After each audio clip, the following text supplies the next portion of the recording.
the thinking in some of the maps, where it obviously favored one team over the other heavily.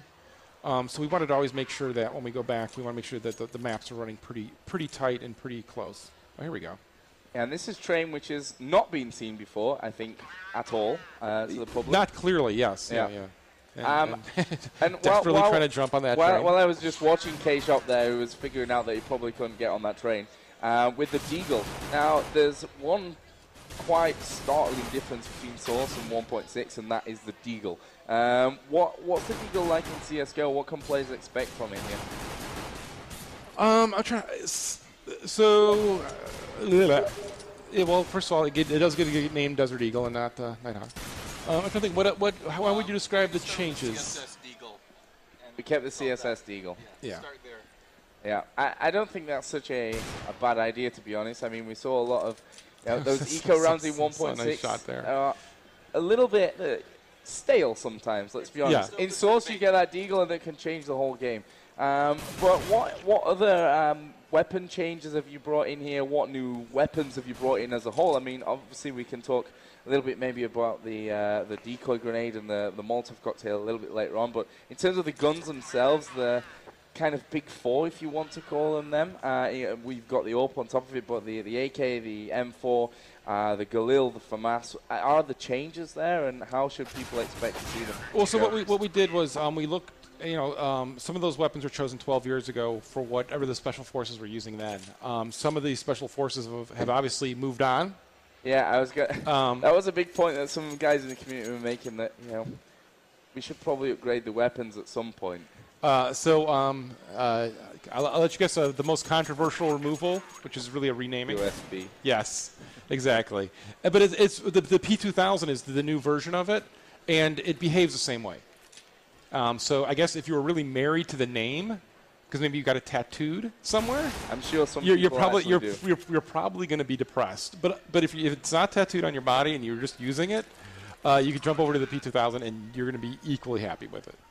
But it really was just looking at, we wanted to base it on real-world situations in that sense. So we have real-world names of the weapons, and we wanted to update to what people were really using these days.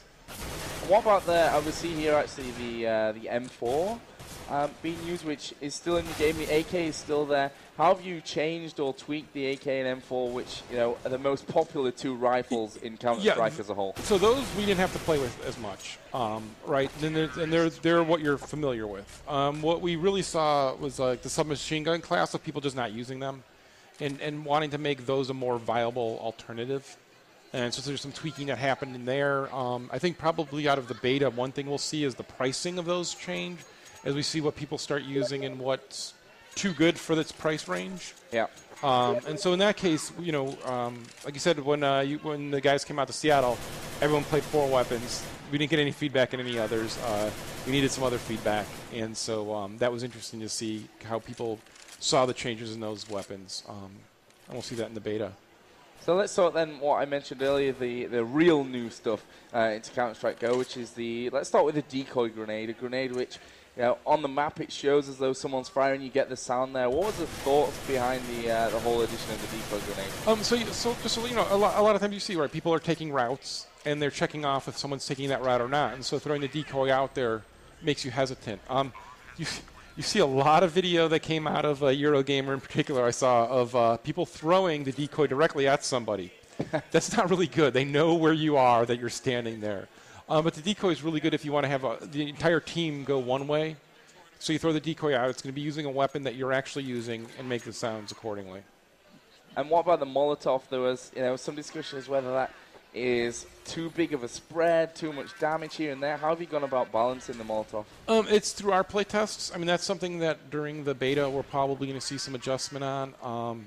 We thought it was fun that the minute everyone came to Seattle and started playing, it wasn't frowned upon. It was like, okay, we understand how we can use this, and it's nice for like blocking a route when we just need that break to take a look down another route.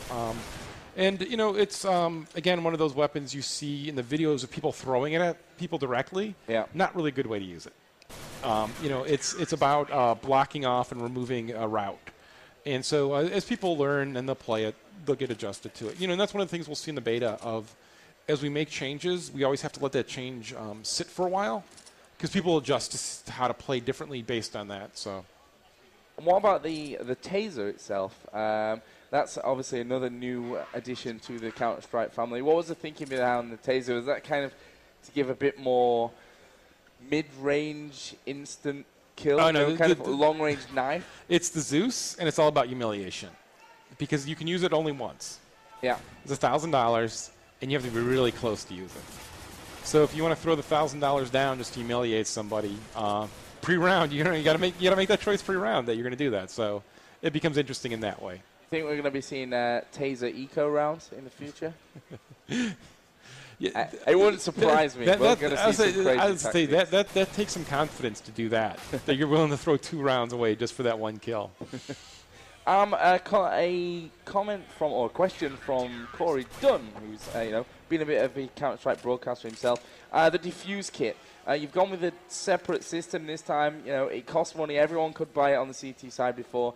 Now, correct me if I'm wrong, it's randomly given to one of the CT players. Two players. 2 players. So that was some feedback. We originally just had it 1 player, and then when people came up to Seattle, they gave us the feedback of that stops if people had gone the 2 separate routes, and that really hamstrings them. So 2 people get it, and then it makes you kind of have to. You can drop it, yeah, and you can choose around who gets it then. But it makes you kind of decide, right, be able to split up and still handle it. But it's not something that you have to purchase. I think that balances it out a bit more, being able to drop it and select who you're going to go and switch it off, because we did have that problem where the diffuse kit went off to one bomb site, they rushed into the other one, and then you have a little bit of a problem. So another question from Windiano, who says, what will CSGO bring to the table that Source didn't, and what makes this game new enough to try? Part of it is just the development process in general. I think during CSS, we probably didn't have our eyes open enough to really what the community was talking about and wanting. Like now, if someone would go up to you and say, well, CS 1.6 and CSS are the same game, you would punch them, right? I know a few people who would. Because they are. And those subtleties, we want to make sure we're recapturing and understanding. And if we're not doing it, it's because we've consciously chose to go a different route and the reasoning for that. And so in that sense of building it with the community and making sure that everybody's involved in that and those choices are to make it competitive and still have that high skill ceiling, I think is what makes it new and different. It's still the hook that CS is really unique of. We haven't touched it for very many years, right? We do some bug fixing and stuff, but we haven't touched the core gameplay. And other shooters come and go, and CS stays around, both Source and 1.6. And I think the reason for that is just that level of skill-based competition that few other games capture. And so our biggest thing we wanted to do when we were making CSGO is to not lose that. We didn't want to worry about what other companies are doing, what other games are doing. They're fun. I play them. But we wanted to stay true to making Counter-Strike a Counter-Strike game. What's your hope as a developer? Is it to make a new community here, to make a third Counter-Strike community? Is it to really grab one of the two, or is it to unite everyone? You can't force anybody to change. Obviously, we've learned that. But our hope would be as people see are coming out to events like this, getting feedback from people at these events, getting feedback from the community in the beta, that it's their CS, and it's the CS that they should be playing. But again, obviously, you can't force people to do that. But we would love to see it become the CS everyone's playing. But that's not to say that we're going to do anything to hurt the other CSs or not update them, not do bug fixes. We'll still fully support them. But sure, in our perfect dream world, everyone would move over. We know that's not going to happen. We respect people's decision why. Because, if you talk to people outside the community, they'll tell you, those 1.6 players, they don't want anything new, blah, blah, blah, or they have old computers, they can't play it. It's like, no, there's a difference to the game, and they prefer those differences. They prefer the skill changes or the skill that was in 1.6 that didn't come over to CSS, or the way weapons behave, or whatever different particulars they prefer. And it's not based on them not being able to afford new computers. It's not based on them not liking new graphics. It's based on them liking that set of rules and skill sets, right? So as we move over and work with them to make CSGO, hopefully they'll move over as well. And another kind of little point with that one. What's your opinion on how this game feels right now? Is it more Source-like? Is it more 1.6-like? Is it completely different? It's different that it falls between the two. Obviously, I think people's first reaction just graphically, think CS Source a little bit more. Even though CS Source, I mean, let's be honest, that's a 7-year-old game that's looking pretty dated as well. But different elements are different ways. So, like, if you throw a flashbang, it's very much more the 1.6 way. It's how it behaves. So there's different elements in both, and we think actually it makes the game have that higher skill ceiling and that bigger depth by bringing the best of both of those to it. I don't think 1.6 I don't think CSS didn't bring anything new that was better. So there's some things we should take from there, and there's some things we should take from 1.6. What about, this is a question that cropped up quite a lot as well on Twitter, wall banging. It was there in 1.6. It was something that we saw 10 billion frag movies of these crazy, crazy one-shot deagle through the wall on train here, for example, a very famous spot. How is it in CSGO? What kind of limitations are there? Is it still there in some respects? It's there more than CSS, but it's more reasonable than 1.6. I don't think just wildly shooting to go through 5 walls to nail some guy. It's funny when it happens, but there's something weird there to that skill set, right? It's a really abstraction to the world that you're interacting in, and so we kind of have this reasonable rule. And so if it's reasonable that a shot could go through there, and even kind of hyper reasonable, it can go through there. But it can't obviously penetrate a 3-foot wall or something. But CSS, we inherited a lot of the props and a lot of the models from Half-Life too, and they didn't. The fidelity of the hitboxes wasn't that important. And so when they moved over to CS Source, we inherited a lot of those problems, so shooting through car windows became problematic, and there's some hitboxes that weren't as well done as they should have been. And so we've gone back to that. In fact, we've adjusted hitboxes on players as well to make sure that it's more true to it. CSS had it where it kind of said if you're close enough to the head, we're giving you the headshot. We're saying you've got to hit the head to get the headshot. So the models have that same kind of thing of it's a lot more cleaner, and we're going through and making sure of that. I'm sure we're going to, the minute I say that and the minute the beta starts, someone's going to find one that we need to clean up. So, in a recent video that you released, you said that CSGO is not Counter-Strike 2. This is from Simon, by the way, on Twitter. What is CS2? CS2 isn't this. I don't know.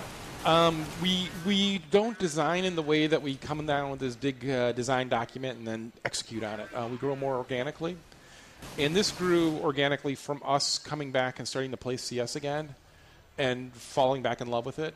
I mean, it really is one of those things of you sit down and you start playing. If you've gone away from it and you've come back and start playing, you go back to these places that are really familiar to you, that are places that are as real to me as going back to my hometown. Yeah. And so it was that want to kind of bring that back and not worrying about something more. What is CS2? I don't know what it is. When we make it, we'll know what it is. And there's another question from the same guy. Have you seen the CS Pro mod development and what they've done with Counter-Strike Source? Have you taken any ideas from them? Have you thought about working with them even? Well, we've looked at it. They do some interesting things. I think just saying, they've made some choices based on the what was available to them and what they can do. I think since we actually own the engine and everything, we can do some different things. And so, I think they were probably along the track of some of the thoughts we had with the game development. But equally, for us, it's also important that it's just not that high level, that there's an entry point, and there's a bunch of stuff outside of the game to help that we want to do as well. And a question actually relating to consoles, which is not something that pops up in my Twitter feed all that often, I have to say. Well, but yet there it is. There it is, right there in black and white and a bit of blue. But to be fair, we were talking to K-Sharp, Volcano, a couple other guys. Everybody plays console games too. The people like to do the 1.6 CSS split. They like to do PC consoles. But come on, what are you playing FIFA on? Or FIFA, excuse me. What are you playing your soccer game on? That's right, I call it soccer.